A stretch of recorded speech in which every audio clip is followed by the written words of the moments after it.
Hello, my beautiful people all over the world. Here, your princess from Ekiti, kete. Yeah. Yes. Welcome to my YouTube channel, Yoruba American Comedy. It's all about counseling, adverts, Yoruba culture, American culture, and broadcasting news. New York City, the capital world. Yeah, that's a world capital, man. You got it? Yes. Right now, what I have for you, is all about what is it called? Democrat! Hooray! We got it all. We won. Thank God, Father, for answering our prayer. You always answer, you continue to be answering us. We love you. Yes, what I'm going to show you now is about our sister, my beautiful sister, Kamala Harris. We are the both giants. Oh my God, it was so beautiful. But we thank God, we got it. So all Democrats in the White House, we are all happy. That our sister Kamala, she got it all. That's what we want. So before I start showing you the video, I want you to find your seats. Have your seats and listen attentively. You're gonna see a lot of stiletto there, go on there, where the cat and the dog was running away. Let's go, guys. Oh my God. President Donald Trump, their first face-to-face meeting in this presidential election, their first face-to-face meeting ever. A historic race. Volume 20. Just weeks ago, President Biden withdrawing after his last debate, Donald Trump now up against a new opponent. The candidates separated by the smallest of margins, essentially tied in the polls nationally, and in the key battlegrounds, including right here in Pennsylvania, all still very much in play. The ABC News presidential debate starts right now. This is an ABC News special. Let's go, Sister Kamala. Yeah. Amen. We will soon be a great nation again. Face-to-face, historic. Presidential debate. Here now, David Muir and Lindsay Davis.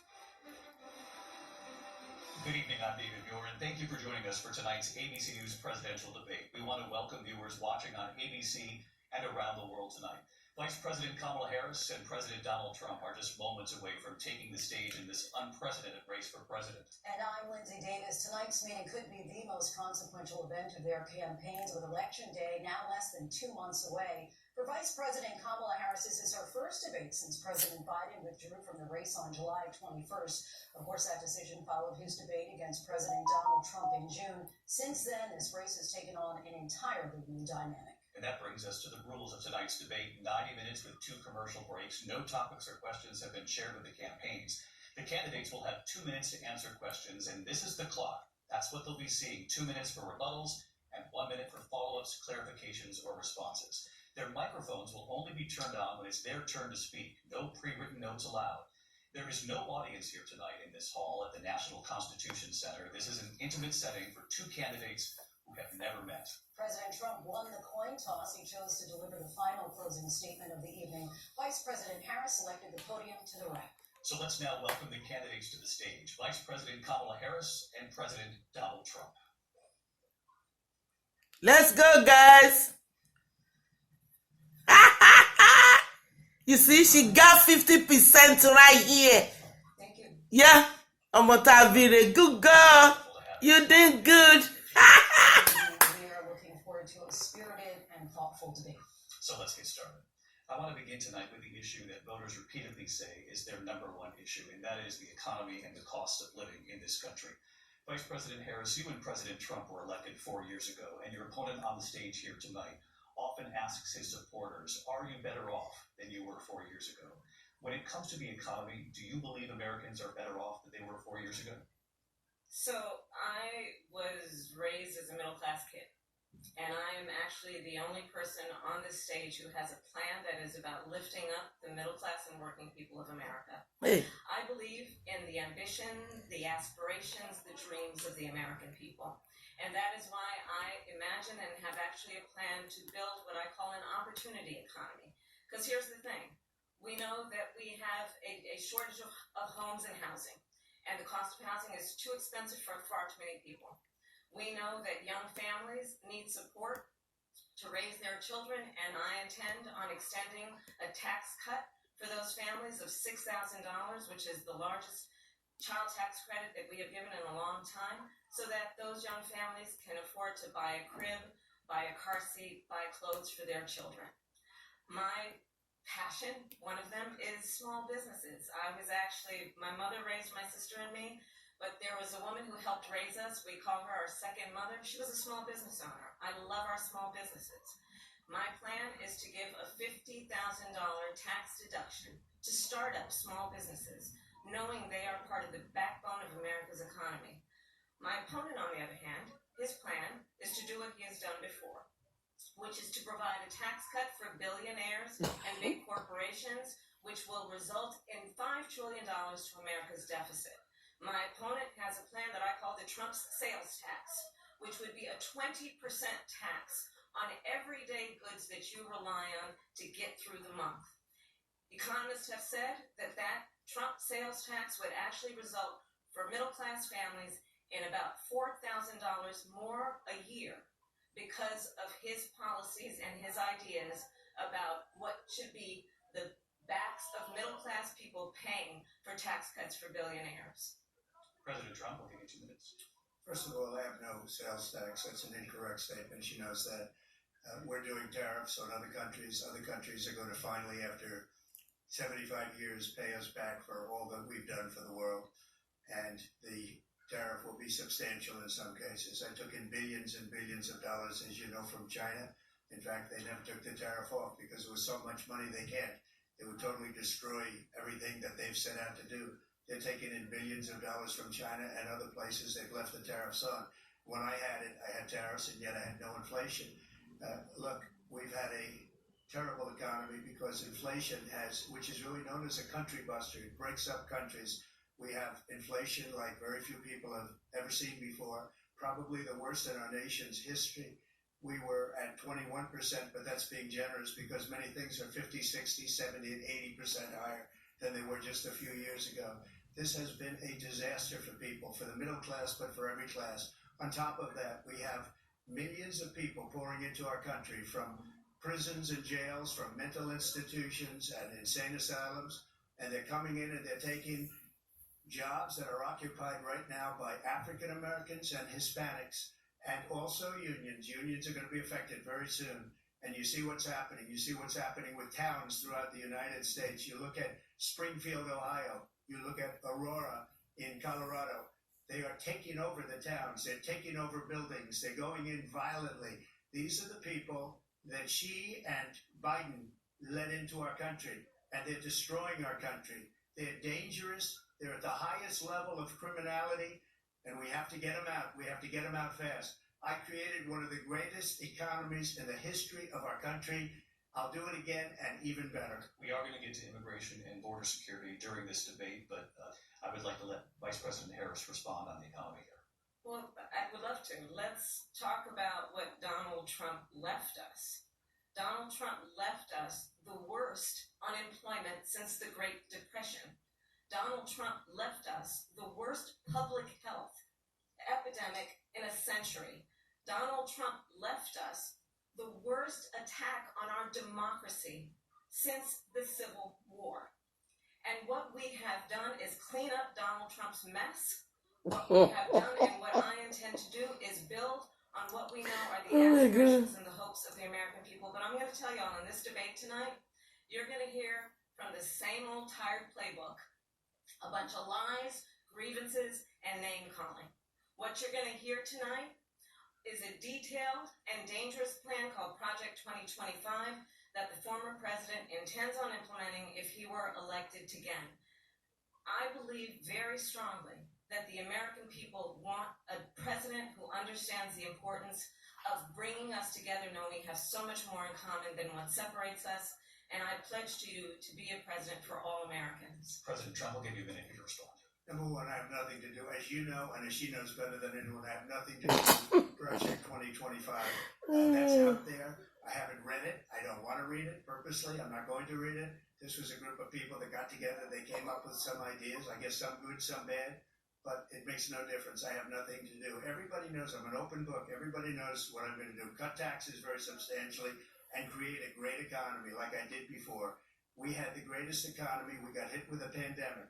And the pandemic was not since 1917, where 100 million people died, has there been anything like it. We did a phenomenal job with the pandemic. We handed them over a country where the economy and where the stock market was higher than it was before the pandemic came in. Nobody's ever seen anything like it. We made ventilators for the entire world. We got gowns, we got masks, we did things that nobody thought possible. And people give me credit for rebuilding the military, they give me credit for a lot of things, but not enough credit for the great job we did with the pandemic. But the only jobs they got were bounce back jobs. These were jobs bounced back, and it bounced back and it went to their benefit. But I was the one that created them. They know it, and so does everybody else. Vice President Harris, I'll let you respond. So, Donald Trump has no plan for you. And when you look at his economic plan, it's all about tax breaks for the richest people. I am offering what I describe as an opportunity economy, and the best economists in our country, if not the world, have reviewed our relative plans for the future of America. What Goldman Sachs has said is that Donald Trump's plan would make the economy worse, mine would strengthen the economy. What the Wharton School has said is Donald Trump's plan would actually explode the deficit. 16 Nobel laureates have described his economic plan as something that would increase inflation and by the middle of next year would invite a recession. You just have to look at where we are and where we stand on the issues. And I'd invite you to know that Donald Trump actually has no plan for you because he is more interested in defending himself than he is in looking out for you. I went to the Wharton School of Finance, and many of those professors, the top professors, think my plan is a brilliant plan. It's a great plan. It's a plan that's going to bring up our worth, our value as a country. It's going to make people want to be able to go and work and create jobs and create a lot of good, solid money for our country. And just to finish off, she doesn't have a plan. She copied Biden's plan, and it's like 4 sentences, like run, spot, run. 4 sentences that are just, oh, we'll try and lower taxes. She doesn't have a plan. Take a look at her plan. She doesn't have a plan.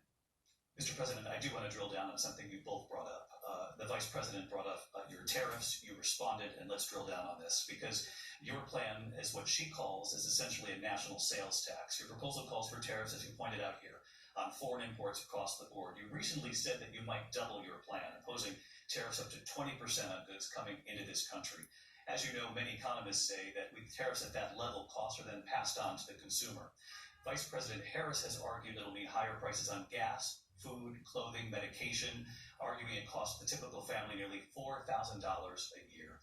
Do you believe Americans can afford higher prices because of tariffs? They're not going to have higher prices. What's going to have and who's going to have higher prices is China and all of the countries that have been ripping us off for years.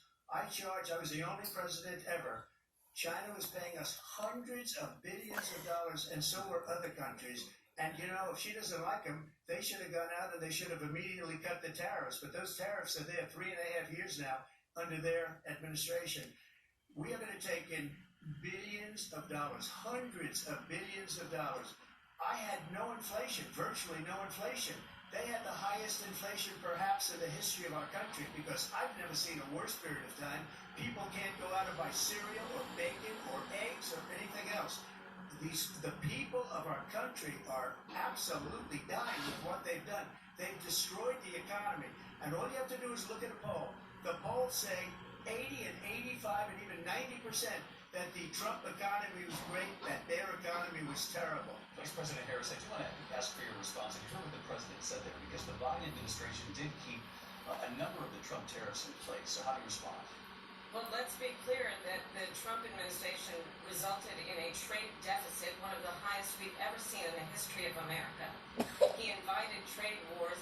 You want to talk about his deal with China? What he ended up doing is, under Donald Trump's presidency, he ended up selling American chips to China to help them improve and modernize their military, basically sold us out, when a policy about China should be in making sure the United States of America wins the competition for the 21st century, which means focusing on the details of what that requires, focusing on relationships with our allies, focusing on investing in American-based technology so that we win the race on AI and quantum computing, focusing on what we need to do to support America's workforce so that we don't end up having, on the short end of the stick, in terms of workers' rights. But what Donald Trump did, let's talk about this, with COVID, is he actually thanked President Xi for what he did during COVID. Look at his tweet.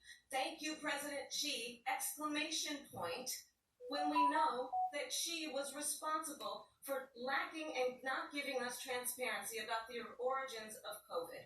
President Trump, I'll let you respond. First of all, they bought their chips from Taiwan. We hardly make chips anymore because of philosophies like they have and policies like they have. I don't say her because she has no policy. Everything that she believed 3 years ago and 4 years ago is out the window. She's going to my philosophy now. In fact, I was going to send her a MAGA hat. She's gone to my philosophy. But if she ever got elected, she'd change it. And it will be the end of our country. She's a Marxist. Everybody knows she's a Marxist. Her father's a Marxist professor in economics, and he taught her well. But when you look at what she's done to our country, and when you look at these millions and millions of people that are pouring into our country monthly, where it's, I believe, 21 million people, not the 15 that people say, and I think it's a lot higher than the 21. That's bigger than New York State pouring in. And just look at what they're doing to our country. They're criminals. Many of these people coming in are criminals. And that's bad for our economy, too. You know, you mentioned before, we'll talk about immigration later. Well, bad immigration is the worst thing that can happen to our economy. They have, and she has, destroyed our country with policy that's insane. Almost policy that you say they have to hate our country. President Trump, thank you. Lindsay? I want to turn to the issue of abortion. President Trump, you've often touted that you were able to kill Roe v. Wade last year, and you said that you were proud to be the most pro-life president in American history. Then last month, you said that your administration would be great for women and their reproductive rights. In your home state of Florida, you surprised many with regard to your 6-week abortion ban, because you initially had said that it was too short, and you said, quote, I'm going to be voting that we need more than 6 weeks. But then the very next day, you reversed course and said you would vote to support the 6-week ban. Vice President Harris says that women shouldn't trust you on the issue of abortion because you've changed your position so many times. Therefore, why should they trust you? Well, the reason I'm doing that vote is because the plan is, as you know, the vote is, they have abortion in the 9th month. They even have, and you can look at the governor of West Virginia, the previous governor of West Virginia, not the current governor, who's doing an excellent job, but the governor before, he said the baby will be born and we will decide what to do with the baby. In other words, we'll execute the baby. And that's why I did that, because that predominates, because they're radical. The Democrats are radical in that. And her vice presidential pick, which I think was a horrible pick, by the way, for our country, because he is really out of it. But her vice presidential pick says abortion in the 9th month is absolutely fine. He also says execution after birth. It's execution, no longer abortion, because the baby is born, is okay. And that's not okay with me, hence the vote. But what I did is something for 52 years. They've been trying to get Roe v. Wade into the states. And through the genius and heart and strength of 6 Supreme Court justices, we were able to do that. Now, I believe in the exceptions for rape, incest, and life of the mother. I believe strongly in it. Ronald Reagan did also. 85% of Republicans do exceptions. Very important. but we were able to get it, and now states are voting on it. And for the first time, you're going to see, look, this is an issue that's torn our country apart for 52 years. Every legal scholar, every Democrat, every Republican, liberal, conservative, they all wanted this issue to be brought back to the states where the people could vote. And that's what happened. Now, Ohio, the vote was somewhat liberal. Kansas, the vote was somewhat liberal, much more liberal than people would have thought. But each individual state is voting. It's the vote of the people now. It's not tied up in the federal government. I did a great service in doing it. It took courage to do it. And the Supreme Court had great courage in doing it. And I give tremendous credit to those 6 justices. There is no state in this country where it is legal to kill a baby after it's born. Madam Vice President, I want to get your response to President Trump. Well, as I said, you're going to hear a bunch of lies, and that's not actually a surprising fact. Let's understand how we got here. Donald Trump hand-selected 3 members of the United States Supreme Court with the intention that they would undo the protections of Roe v. Wade. And they did exactly as he intended.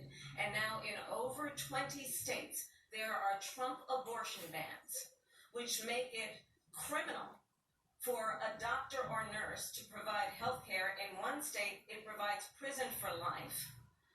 Trump abortion bans that make no exception even for rape and incest, which understand what that means.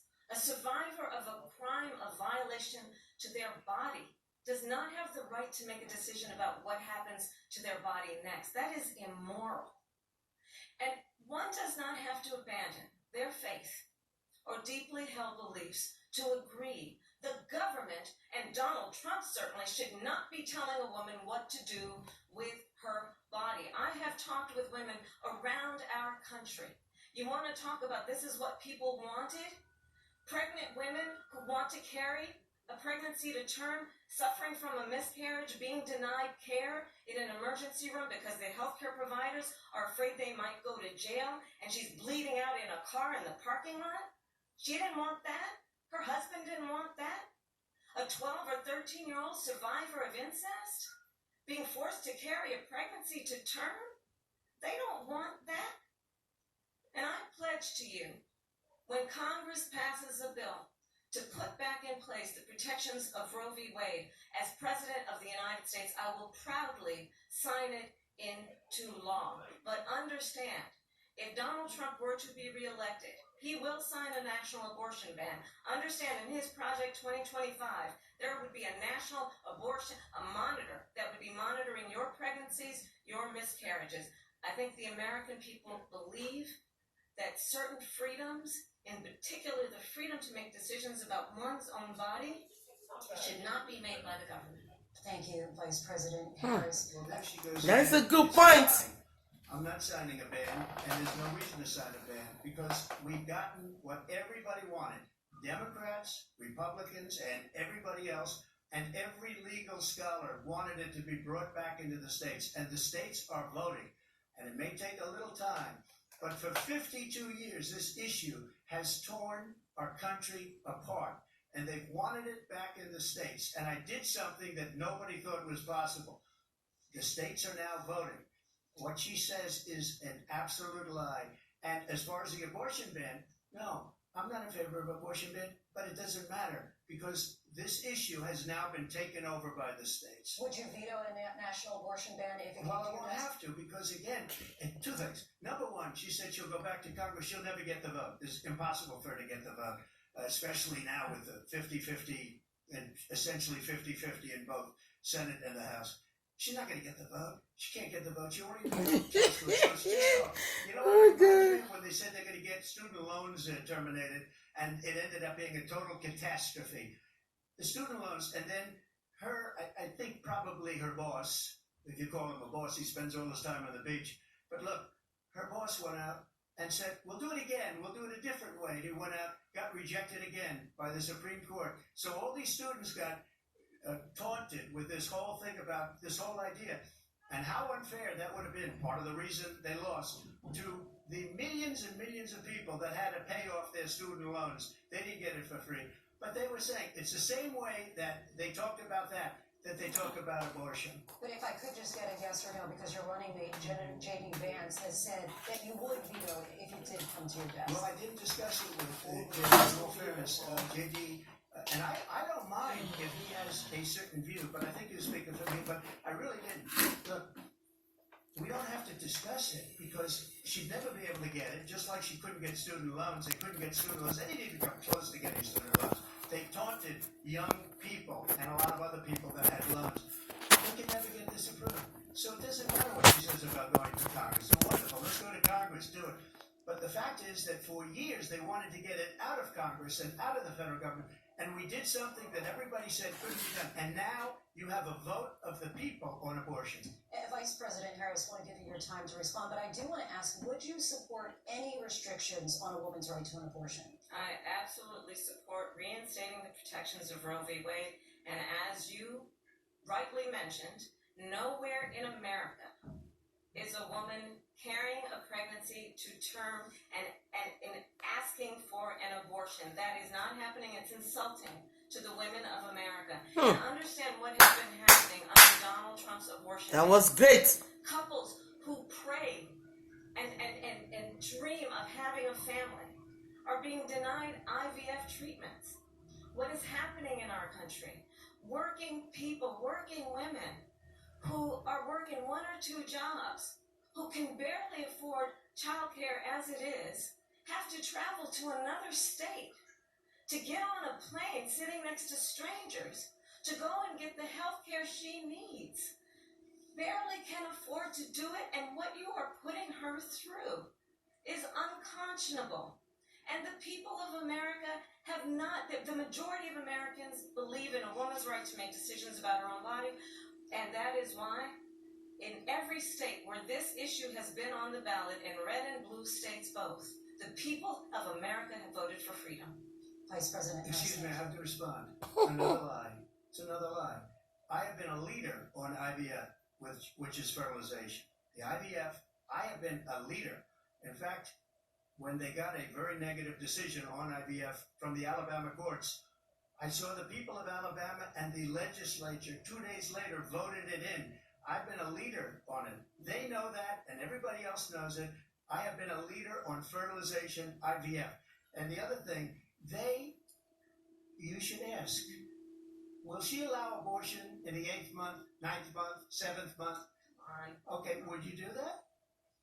Why don't you ask her that question? Why don't you answer the question? Would you because veto? under Roe v. Answer Wade, the question. you Would you veto? could do abortions in the 7th month, the 8th month, the 9th month, not true. and probably after birth. Just look at the former governor of Virginia. The governor of Virginia said we put the baby aside and then we determine what we want to do with the baby. President Trump, thank you. We're going to turn now to immigration and border security. We know it's an issue that's important to Republicans, Democrats, voters across the board in this country. Vice President Harris, you were tasked by President Biden with getting to the root causes of migration from Central America. We know that illegal border crossings reached a record high in the Biden administration. This past June, President Biden imposed tough new asylum restrictions. We know the numbers since then have dropped significantly. But my question to you tonight is, why did the administration wait until 6 months before the election to act?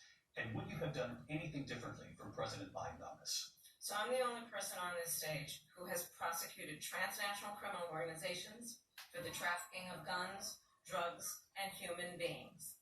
And let me say that the United States Congress, including some of the most conservative members of the United States Senate, came up with a border security bill which I supported.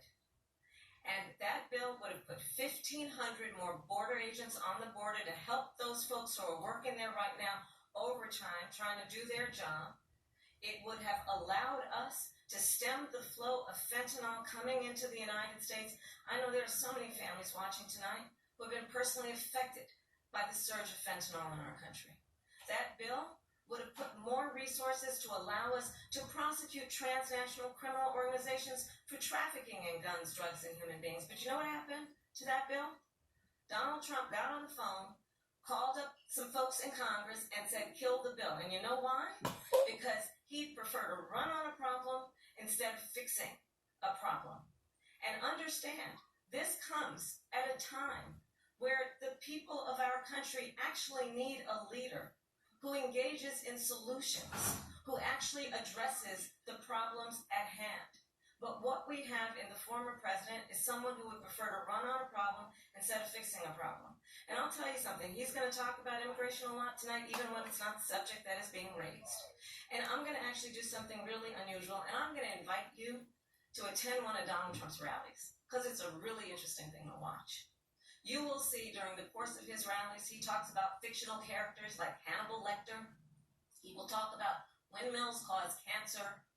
And what you will also notice is that people start leaving his rallies early out of exhaustion and boredom. And I will tell you, the one thing you will not hear him talk about is you. You will not hear him talk about your needs, your dreams, and your desires.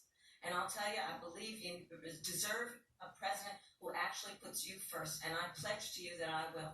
Vice President Harris, thank you. President Trump, on that point, I want to get your response. Well, I would like to respond. Let me just ask you, why did you try to kill that bill, and successfully so? That would have put thousands of additional agents and officers on the board. First, let me respond is to the rallies. She said people start leaving. People don't go to her rallies. There's no reason to go. And the people that do go, she's bussing them in and paying them to be there, and then showing them in a different light. So she can't talk about that. People don't leave my rallies. We have the biggest rallies, the most incredible rallies in the history of politics. That's because people want to take their country back. Our country is being lost. We're a failing nation. And it happened 3.5 years ago. And what's going on here, you're going to end up in World War III, just to go into another subject. What they have done to our country by allowing these millions and millions of people to come into our country, and look at what's happening to the towns all over the United States. And a lot of towns don't want to talk. It's not going to be Aurora or Springfield. A lot of towns don't want to talk about it because they're so embarrassed by it. In Springfield, they're eating the dogs, the people that came in. They're eating the cats. They're eating the pets of the people that live there. And this is what's happening in our country, and it's a shame. As far as rallies, Guys, let me show you what the dog and the cat feel about what our former president just mentioned. And they were so scared that they're eating the dog and the cat. Oh my God. And guess what? What happened after that? The dogs, they were scared and they start to run away. Look at them, they start running away. Guys, let's go. Pets injured or abused by individuals within the immigrant community. I've seen people on television. Let me just say here, this is The people on television say my dog was taken and used for food. So maybe he said that, and maybe that's a good thing to say for a city manager. I'm not taking this from But the television. people I'm on taking it from television the say city the manager. dog was eaten by the people that went there. Again, the Springfield city manager says there's no evidence of that. Vice We'll President find Harris, out. I'll let you respond to the rest of what you've heard. Talk about extreme. This is, I think, one of the reasons why in this election I actually have the endorsement of 200 Republicans who have formally worked with President Bush, Mitt Romney, and John McCain, including the endorsement of former Vice President Dick Cheney and Congress member Liz Cheney. And if you want to really know the inside track on who the former president is, if he didn't make it clear already, just ask people who have worked with him. His former chief of staff, a 4-star general, has said he has contempt for the Constitution of the United States. His former national security advisor has said he is dangerous and unfit. His former Secretary of Defense has said the nation, the Republic, would never survive another Trump term. And when we listen to this kind of rhetoric, when the issues that affect the American people are not being addressed, I think the choice is clear in this election. President Trump, I'll give you a quick minute to respond.